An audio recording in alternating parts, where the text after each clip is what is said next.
Hello, let's today learn about how to demonstrate the presence around the small circles. So I've created or constructed this spherical model in order to show you how to demonstrate the points around the small circle. I've started to demonstrate it. Let's say this is point A, this is point B.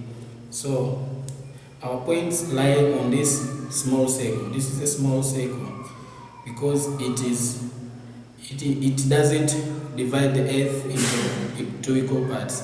So in order to show, this is the arc length which is created or subtended between these 2 points, and I've connected the wires from the center, from this center of the small circle. So this is I connected from this one to this one. This shows the radius of the small circle, and this one from this one. So all this radius, its distance is the same. And because this is the small circle, we can't find the distance from this point to this one because we don't use this small radius. We use the radius of the earth.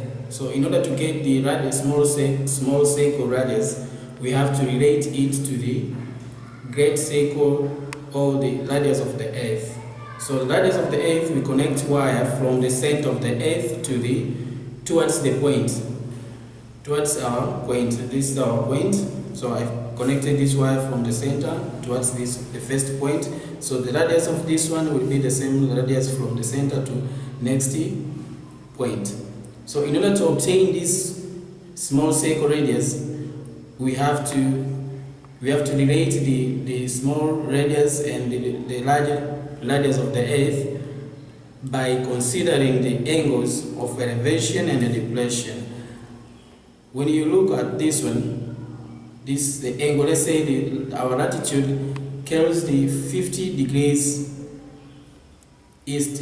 So our angle from the radius or the latitude, degree of latitude will be 50. So 50, this angle will be 50. So this angle will be the angle of elevation because it starts from the center towards the point.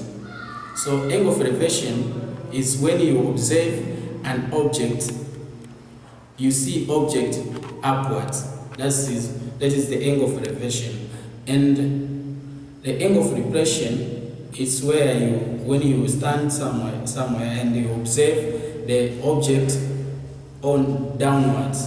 So our angle of depression will be this one, will be here. So if this angle will be 50 degrees and this angle will be 50 degrees also.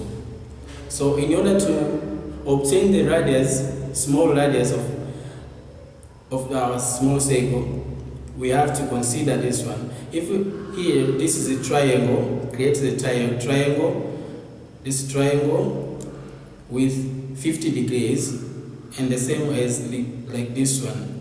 So if we want to get this radius, we have to relate the small radius and the large radius of the earth because we have the value of that radius of the earth, 6,400 kilometers.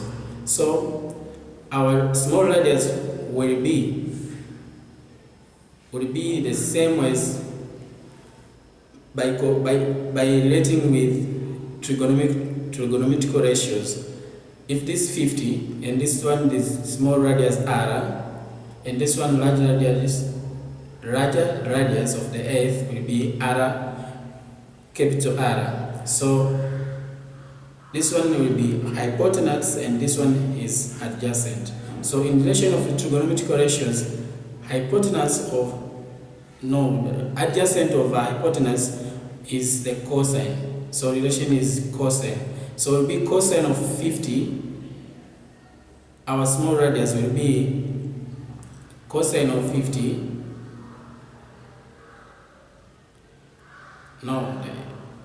Cosine of 50 will be r over hypotenuse or R, that the R, capital R. So by considering that relationship, you obtain the small radius of our small circle, because you multiply or you make the calculation there, you will get the R will be small r will be cosine of 50 times greater or capital R. So after there you can substitute to the formula of arc length from between 2 points. So you can get the distance between these 2 points along these small circles. So you can make it by yourself by demonstrating it by considering this spherical model that I've made. Thank you.